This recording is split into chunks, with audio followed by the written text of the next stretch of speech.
उत्तर प्रदेश पूर्वांचल के robin hood, जिसे आज मीडिया कह रही कि पूर्वांचल की धरती से आतंक का अंत। सवाल पूछा जाएगा इन मीडिया से भी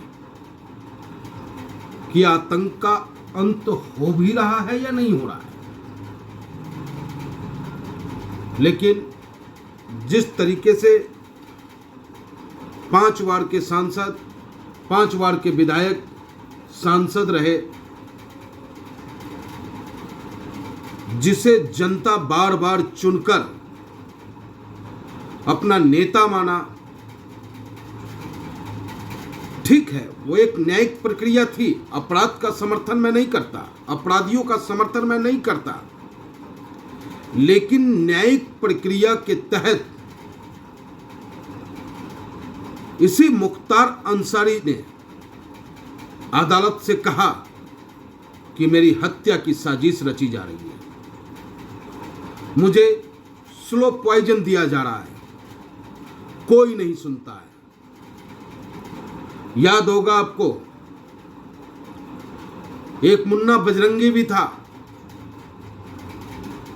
उसके परिजनों ने, उसने खुद बागपत जेल आने से पहले अदालत और मीडिया में बोला कि हमारे जान की को खतरा है। उसके पत्नी ने कहा कि हमारे पति का हत्या हो सकता है, और वो बागपत जेल में आता है और उसकी हत्या हो जाती है।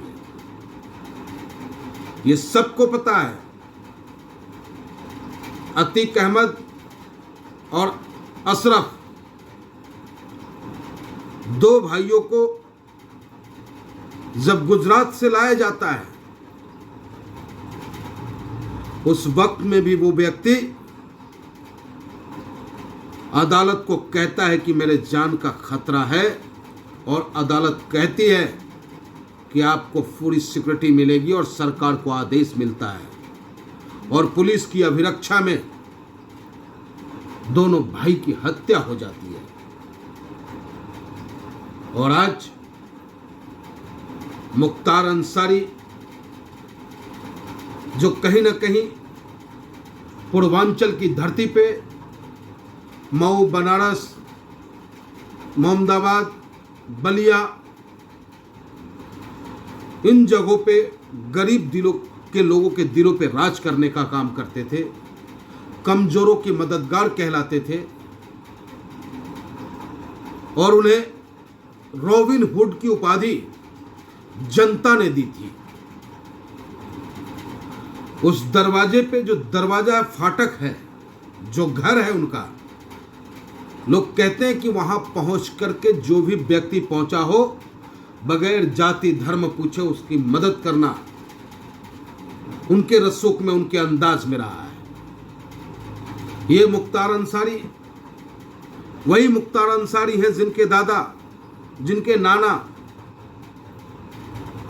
उस्मान अंसारी, जो ब्रिगेड थे, आर्मी कमांडर थे, और जब 1947 में देश का बंटवारा हुआ, उस वक्त में मोहम्मद जिन्ना ने उनको प्रलोभन दिया था कि आप चलो हमारे साथ, हिंदुस्तान में चलो, हिंदुस्तान से अलग होकर पाकिस्तान में चलो, आपको वहां का जनरल बना दिया जाएगा। लेकिन उस वक्त में उस्मान अंसारी साहब ने, सैल्यूट करता हूं ऐसे योद्धाओं को जिन्होंने कहा कि भारत मेरी माँ है और मैं भारत का बेटा हूं, भारत की सेवा करते करते अब खुद को शहीद होना पसंद करूंगा, पाकिस्तान जाना पसंद नहीं करूंगा। उसके नाती हैं मुख्तार अंसारी, मुख्तार अहमद अंसारी। उनके पिताजी लंदन में बहुत बड़े डॉक्टर, इंदिरा नेहरू जी और महात्मा गांधी के कहने पर अंग्रेज के खिलाफ स्वतंत्रता संग्राम में उन्होंने अपना बढ़ चढ़कर योगदान दिया, और उनका कद और काठी का अंदाजा इस बात से लगाई जा सकता है कि उस वक्त वो कांग्रेस के राष्ट्रीय अध्यक्ष भी बने। उस परिवार का ये बेटा जिसको शौक था क्रिकेट का, वो आखिर अपराध की दुनिया में कदम रखा ही क्यों? क्या जरूरत थी इन्हें अपराध की दुनिया में कदम रखने की? तो बहुत सारी ऐसी घटनाएं हैं जो परिस्थिति बस आदमी उलझ के रह जाता है।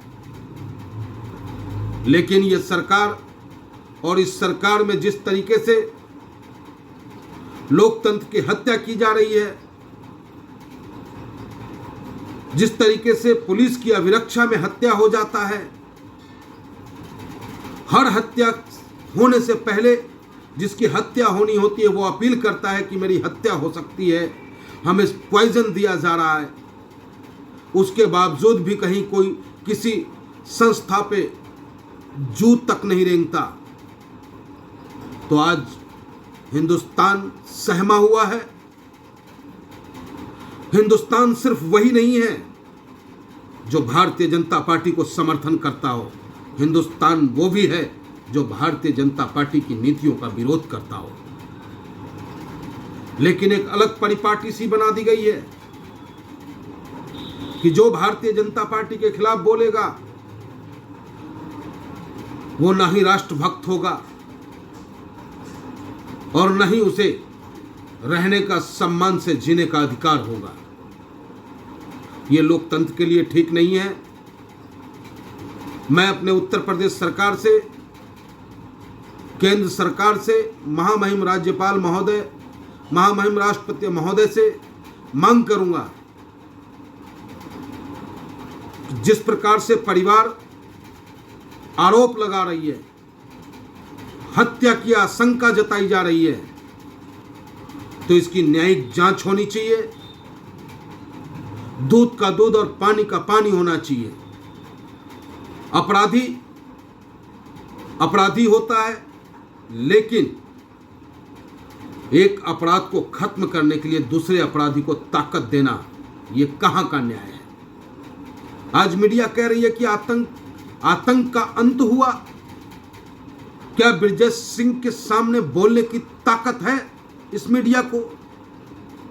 क्या आज के बाद गाजीपुर, मऊ, वाराणसी, मोहम्मदाबाद, तमाम पूर्वांचल में हमारी मां बहनें, बेटियां सुरक्षित रहेंगी?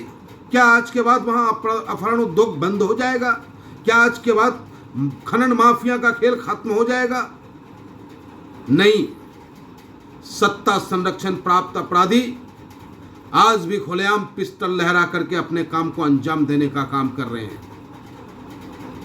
ठीक है, उसे सजा हुई थी, कोर्ट कानून अपना काम करता, लेकिन अगर परिजन का कहना है कि उसकी हत्या हुई है तो उसका बखूबी जांच होनी चाहिए और जांच कर दूध का दूध और पानी का पानी निकाला जाए। अगर उसकी हत्या हुई है और हत्या में जो भी लोग शामिल हैं उन्हें भी उतना ही बड़ा अपराधी माना जाए जितना बड़ा अपराधी आज ये मीडिया, ये सरकार मुख्तार अंसारी को मनाने पे तुली हुई है। जबकि मुख्तार अंसारी संभ्रांत परिवार का व्यक्ति, पढ़ा लिखा व्यक्ति, Saint Stephen Delhi school college का पढ़ा हुआ लड़का, वो परिवार हमेशा देश के लिए अपना सर्वस्व न्यौछावर करने वाला, और उस परिवार का बेटा अगर अपराध की दुनिया में कदम रखा तो कहीं ना कहीं वो लोगों की मदद करने की राह पर चलते हुए मुकदमों की बाढ़ सी लगी। और वक्त ऐसा आया, और वक्त सबके साथ आता है। कहते ना, मौत से किसकी यारी, आज मेरी तो कल तेरी बारी, और जिंदगी तो बेवफा है एक दिन ठुकराएगा। मौत मेरी महबूबा है साथ लेकर जाएगा, मौत मेरी महबूबा है साथ लेकर जाएगा। मुख्तार अंसारी साहब के परिवार के साथ इस दुख की घड़ी में ऑल इंडिया मजलिस-ए-इत्तेहादुल मुस्लिमीन है। परमपिता परमेश्वर से, प्रभु श्री कृष्ण से प्रार्थना करते हैं कि मुख्तार अंसारी साहब के परिवार को इस दुख की घड़ी से निकलने की शक्ति दे, साहस दे, और ऐसे योद्धा को प्रभु श्री कृष्ण खुद कहते हैं कि जो वीर गति को प्राप्त होता है उसे भी शरणागत मैं करता हूँ। तो मैं प्रभु श्री कृष्ण से कहूँगा कि इस आत्मा को अपने श्री चरणों में स्थान दे